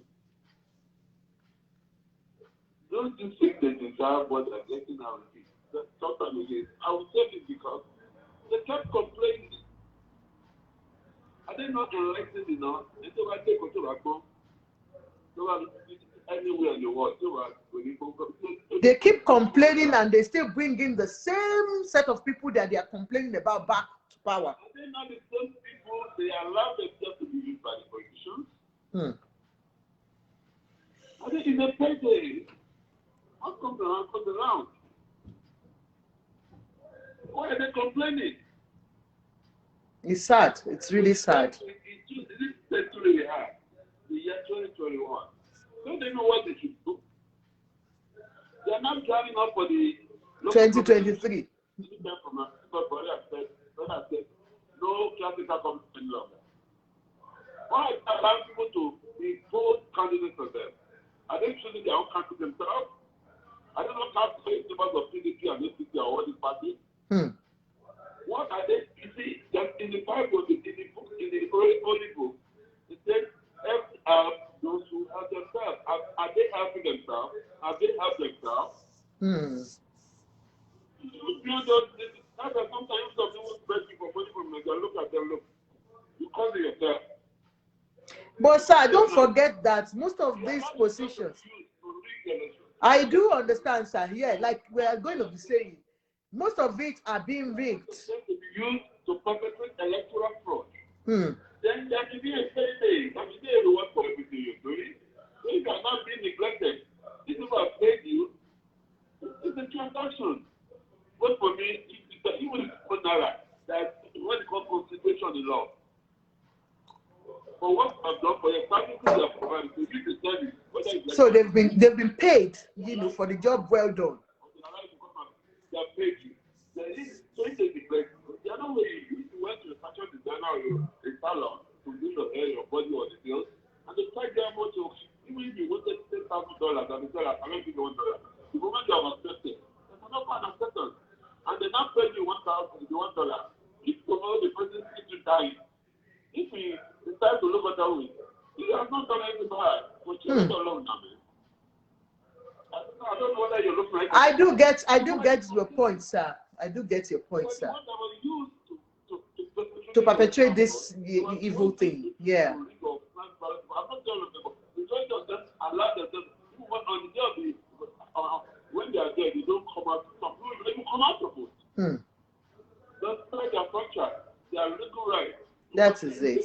You know what I mean? I do. Thank you so much, sir. If you are not part of it, for those that do not come out to vote, then why are you complaining? So you have an opportunity to come out and vote. Finally, not to take too much of that. Finally, if you now feel people, the government has disappointed you. The government has disappointed you. Maybe people your school leader has disappointed you. What have you done to let them know, look, what are you doing wrong? Don't you know their houses? Don't you know their family houses? Can't you?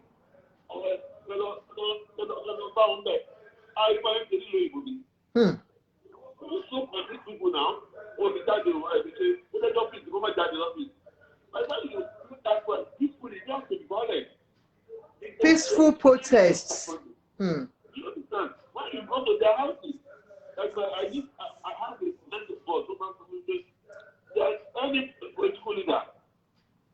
You should tell that only the government has to move. The moment church, they will belong to the family. So you can family with the number of powerful family. If I see last time, I'm not saying it was true. Last time I saw some family about Sanwo-Olu, some family house. Was that not? You know what I mean? Yeah, Sanwo-Olu's family house was, torched. Yeah. But they can try to look what kind of going to be there. Now, we just want to know the only one to look. Now family now. That's true. Thank you so much, sir. Thank you so much, sir. Like like I'm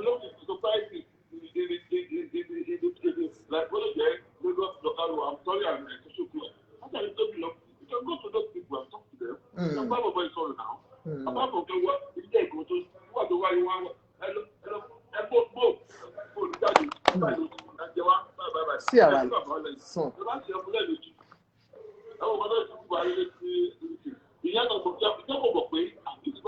Yes, and he went back. I don't think he even got any medical attention before he left. So people should know what to do. Go to these people and express it. Not just coming and they finally, next one, are they ready to correct their wrong? To make right their wrong? By voting for the right people and not allow them to be used. If they can do that, they will not put them. I don't put them any longer. Hey, yeah. Our caller is angry. Thank you so much. God bless you, sir. Yeah, our caller is really pissed off. I will use, sorry to use that word. You know, sometimes when you look at things, you think, what is happening? Why are Nigerians not talking? You think, why are Nigerians not talking? You know, why are you still voting for the same set of people that are dealing with you? If you remember what happened to our president when he came for the medical visit, you know, see the way Nigerians stood up and said, no, you're not going to take any medical attention here. You're not getting anything here until you go back and fix that country. What are you doing in Lagos? What are you doing in Nigeria? It seems everything after NSAS just, you know, went down, and the agitation for Yoruba is the one up there. I just hope, you know, we all stand up and ask for, you know, stewardship from our leaders. They are there to serve us. Why are they not speaking to us? When we've been bringing out this Ojogiwa Jankara, we've been bringing it out, and I will continue to bring it out until something is done about it. I will call on the governor of Lagos State, and I will call on the chairman of Lagos Island. You Lagosians, please do not vote for these people if they don't do what is, you know, expected of them. I'm calling on you Lagosians, Lagos Island, you know, residents that are living there. Do not vote for them until they do the right thing. They can't leave you in that slum and then you still go and get stipend from them, get a bag of rice from them, get something from them to vote them back in. Let them do the right thing. We're asking for just, you know, basic things. That's what we're asking for. Your own way to do this, your voter's card, your rights to vote, to bring in the leader you really want. If the same leader that have been there, the same party that has been there, or the same set of people that have been there, ruling you for months, for years, and nothing has changed, why do you want to bring them back? It's just common sense. Somebody that's been doing something, sure, if they repeat the class, will they still do it the same way? I don't understand. You can't be doing the same thing the same way and get the same results. You need to change your tactics. Change the people that you want to bring in. That's what we are asking for Lagos, for my own Lagos. Governor Sanwo-Olu, thank you for the new housing you're doing in Lagos. We appreciate it. For low income, you know, people, we can see you're doing it. Thank you. Thank you for all the things you're trying to do. But we are asking for the obvious, which is for the, you know, the poor masses. A lot of people, a lot of women, you know, sell in that market, that Jankara market. Do you think people would go in there and buy market in that kind of, you know, an environment? How do you want to go into that market with boots on or whatever you're wearing, and you think people will continue to patronize them? This is where the women get their daily, you know, daily means of livelihood. Women and men, children, even hawking on that in that market. Please, sir, we'll call on your office to look into Jankara markets. Whatever you can do to support us to change that, the face of that place, please do it. I've heard there is drainage problem. How can you do it? Do it for us. That's what we're asking. Right. Hello, caller. Good evening, madam. It's for me again a concerned citizen of Nigeria. Nigeria is dead. Nigeria cannot work again. Somebody said, Deborah, I'm like, go on. Yeah. Can I quickly add something that I want to emphasize, which is very important too? Go on, sir. Okay, having me well. Yeah, very well. Very well. Now, you see, I want us to please absorb the blame from Sanwo-Olu for now. I will tell you why. People may disagree with me. You see, see, like I started by commenting that charity begins so. Okay? And you see, Nigerians should be educated and know that all this infrastructural development we are talking about, we have some in the exclusive list for when you look at the whole state of Nigeria. Something is state, something is local government. Local governments. That's why in constitution Nigeria we have all the content and conclusive list. Sir, if you can listen to me well, sir, I said the Lagos State governor. Something are within the purview of the state government and some are the purview of the local government. Definitely, sir. For example, this Jamgara Road and whatever. Lagos Island is made of two local governments, one local government, Lagos Island, and one LCDA. Okay? Lagos Island is west. West is where Toyoshe Olusi, yeah. Is the mayor. Where Kamal is the one for Lagos East, which is Kokwaguda downward. So the Toyoshe is the one now, for. Those roads are not state roads, for example. They are not state roads. So the local government is responsible for the bad pollution of those states. So where I'm going is some roads are state roads, like some roads are federal roads, while some states are local government roads. So we should be able to decide who to lay our complaints to the right person. Also, but then the moment you start complaining to the wrong person, it doesn't concern him or her. Turn them there to you. It's not within the body to do that. You're right, sir. Now, what I'm saying is, markets in Lagos are subject to local government control. And what markets we're talking about fall within the Lagos Island West local government. So what are we talking about? That's the right person to be.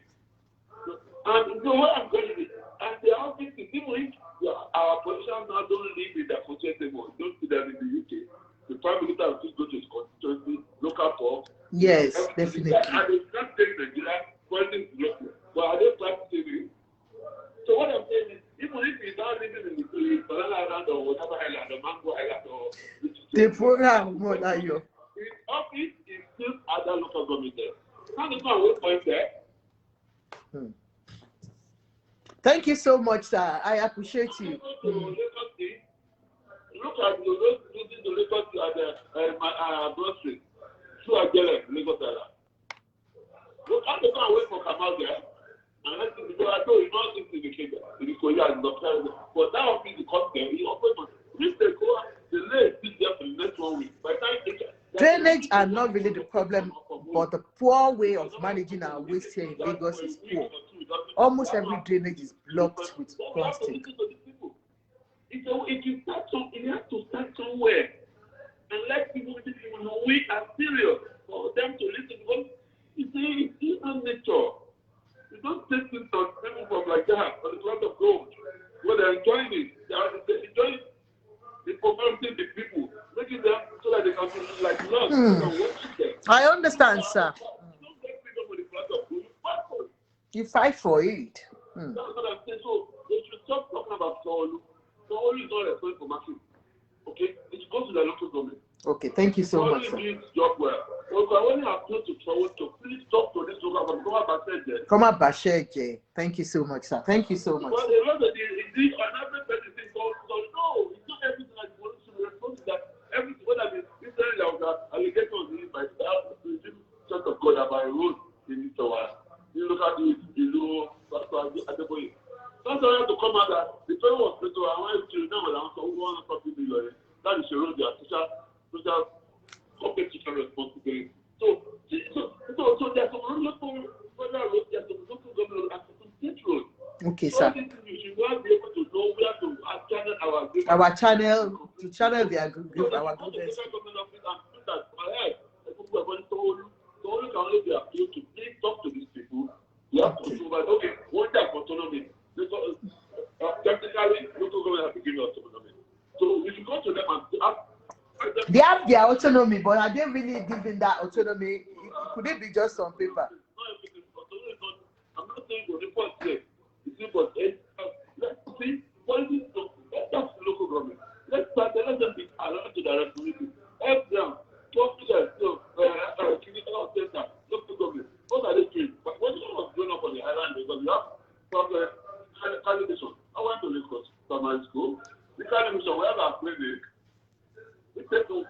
like anymore. So thank you so much, sir. I like to responsibility and make sure the things of the people. Look at comments, politics, local. I'll stop there for now. Please. Thank you so much, sir. Thank you. We appreciate you. Thank you for educating us on that, sir. If you've been listening to us, I said it in the beginning that, you know, the local government chairmen, they are two. I'm not too familiar with the names which you gave us. One is Kamal and one is Ulusi. We said, you know, like I said earlier on, I said, these are the local government chairmen. What are you doing? This is your constituency, and that is why like you said, markets are meant to be maintained by the local government chairmen, by the local governments.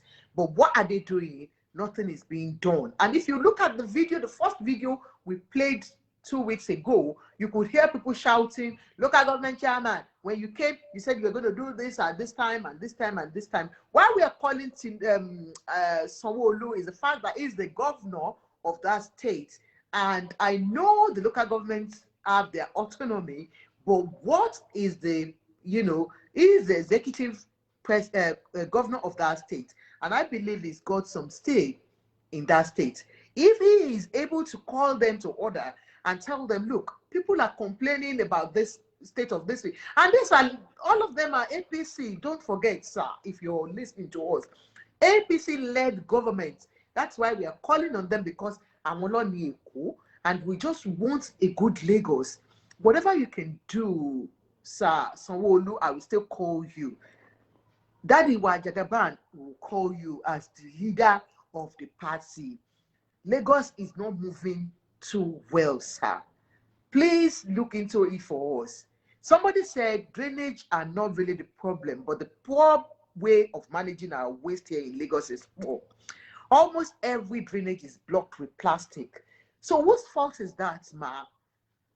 You know, whose fault is that? Deborah Omolayom, Lori Ironi Bobo, they can do nothing. Yeah, they can do anything. Lori Ironi Bobo. So that's why I said, you know, like the caller rightly said, you know, the churches they go to, you know, their mosque, you know, the clubs they go to. But you know what? We don't even go protesting anywhere there. The day we can stand up as Nigerians, as Lagosians, or wherever you're calling from, to stand up for your rights. Do peaceful protest to these people. Let them see your handwriting. This is not what we want for Lagos. This is not what we want for Nigeria. Don't be violent about it. Say your mind out. And use your vote right. That time, we will start changing our orientation in Nigeria. The day we will start talking, then we can stand up for our rights the right way, not being bribed to keep quiet. That day, we will know what we want in Nigeria. Thank you so much, everybody, for listening to us. I'm not going to go further than this. All I can do is on this program, don't forget, we talk about everything, almost everything, every week. Saturday, 4 o'clock, join Ajoke on Prevailing Issues with Ajoke. We do birthday shout out. If you have a birthday you want us to shout out for you, we do it on this program. If you have products and services you want me to talk about here and do your promotion for you, we do adverts. The waste managers are not operating, they operate only in good estates. Can you imagine? So that means what you're saying is that this person wrote, the waste management are not operating.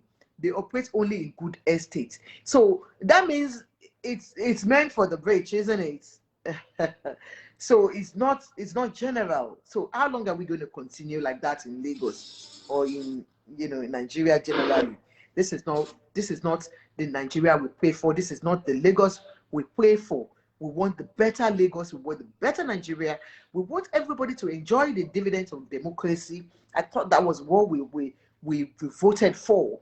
So, but we are not getting it. Everybody saying we are not getting it. And that's where the frustration is coming from. And that's where you are seeing the agitation. People are complaining because they're tired. Everyone seems to be tired. They don't know what is really going on. We've been shouting about this road. I can't remember anybody in this country, you know, complaining about a particular road, and then the the local government will just ignore it. It doesn't work like that anyway. Like I say, all these presidents, governors, local government chairmen, they leave this country, they leave their country and come abroad for holidays. They see all these things. Why can't they take it back and, just what they say here to improve our lives in Lagos or in Nigeria? So like I said, I do adverts on this program. If you have your adverts, give me adverts now. Ajoke needs support. Support me with your adverts. We advertise for products and things. So this is Tony. I want to do adverts.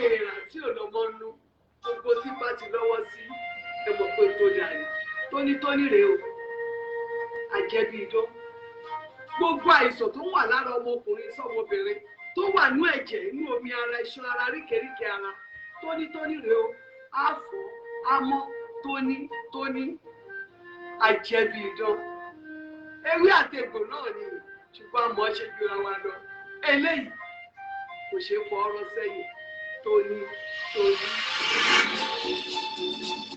So Tony product is an herbal product that's used for almost every diseases on your body. Anything, I think they do one for somebody looking for fertility. They do fertility drugs. They do a man who is not able to do very well. If you're a man and you feel you're getting old, the older you get, the tired that thing becomes. So if you need to improve your activity on bed with your wife, partner, get to Tony. They can support you in making sure that thing works really well. If you're looking for fruit of the womb, call Tony. They will support you. They have their herbal medicine for STDs, diabetes, high blood pressure. They have drugs, treatments for them. So call them on plus 234 8028 6072 plus 234 8028 6072 or plus 234 803371 5988. Tony products for all your herbal treatments. For all your herbal treatment, called Tony. And they are now in Dawson Market in London here. They are now in Dawson Market in London here. 073 6852 8787 073 6852 8787. And you men that you have eaten too much sweet things and you are not doing very well to Madam at home. And Madam is already complaining. Don't let those young boys go and undo Madam outside too. Call Tony for your product. They sell products to enhance, your activity on bed. And for looking for fruit of the womb, they help, with treatments too. So on this note, Ajoke is signing out. Like I said, we can't play any music again because too much copyright on my page, and I don't want this page to be down. So what I can do now, I'm still waiting for people that can do a wheel. They said I can mix music and it will be original, and I can play on my program. But for me to play any program, too much restriction on copyright, and I don't want my page down. Thank you so much, everybody, for coming. Thank you, Mr. Demuwagun, for always coming to give us information that is needed for our immigration. Like I said, if you need any immigration advice, call Mr. Demuwagun. And for any adverts or promotions or anything, call Ajoke. Or if you have any story you want to share with us, I'm so sorry. This story of this woman, she's called me this morning about that story, but it depends on what I have to offer. And because of time, I can't do that program, that topic on divorce again today. Yeah, so I can't do that topic on that divorce today. But I promise next week Saturday, by His grace, if God says I am alive and you all are alive, we'll treat that case. How to move on after divorce. We'll talk about it, definitely. Thank you so much for coming. Auntie Dele, my beautiful admin, Eshigoni. Thank you for always being here for me. All my friends, family, all the sharers, all the likers, please continue to share our program. It's educative. People get to, see it on YouTube, on other Facebook page. We have another Facebook page, Prevailing Issues with Ajoke, which I'm building up at the moment. So they get to see it. Please share on all platforms. Let people see it. Let them, because they can get one or two things out of it. We don't just come out to talk. We talk when we have to talk, and we share information. So thank you so much. I appreciate everyone, and I will see you definitely next week, Saturday, by His grace. Like I said, Ajoke will be signing out. So on that note, I will play again my Lagos. Please don't mind me when I play my Lagos. You should understand that Lagos is so good to be ignored. My Lagos is too good to be ignored. Where is that Lagos again? I don't even know. I think I took it out. So Asasa Winnie, Asasa Winnie, your poor one left your door. Egun lé ní mímí kì í ṣe ní àgbá lójú. Ààfin lé ní mímí kì í ṣe ní àtìlẹ́. So I'm not good at that, but just that's our aim.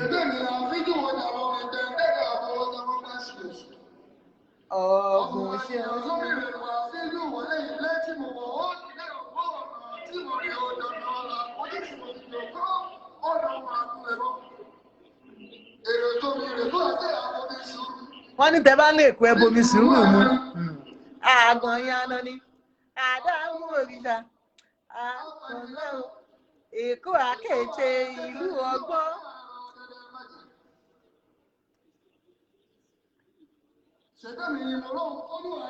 If you see that procession, when when they're coming out in their all white regalia, you will just love it.